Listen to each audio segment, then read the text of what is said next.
بسم اللہ الرحمن الرحیم۔ السلام علیکم۔ لیفٹیننٹ جنرل فیض حمید نے اچانک قبل از وقت اپنی ریٹائرمنٹ کا فیصلہ کر لیا ہے۔ پاکستان آرمی کے حوالے سے یہ سنسنی خیز خبر اس وقت آئی جب چیف آف آرمی سٹاف کی تعیناتی کے بعد ایک دم اچانک لیفٹیننٹ جنرل فیض حمید نے اپنی ریٹائرمنٹ کی اناؤنسمنٹ کر دی، اور ساتھ ہی لیفٹیننٹ جنرل اظہر عباس نے بھی اپنی ریٹائرمنٹ کا اناؤنسمنٹ کر دی۔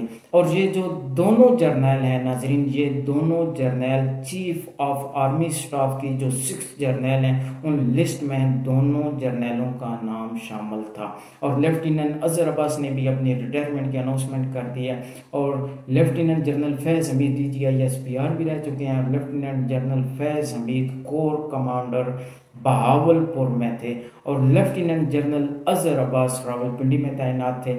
اس کے پیچھے اب کیا ذرائع ہیں، اور کہا یہ بھی جا رہا ہے کہ GHQ نے ریٹائرمنٹ کا جو استعفیٰ ہے وہ منظور بھی کر لیا ہے۔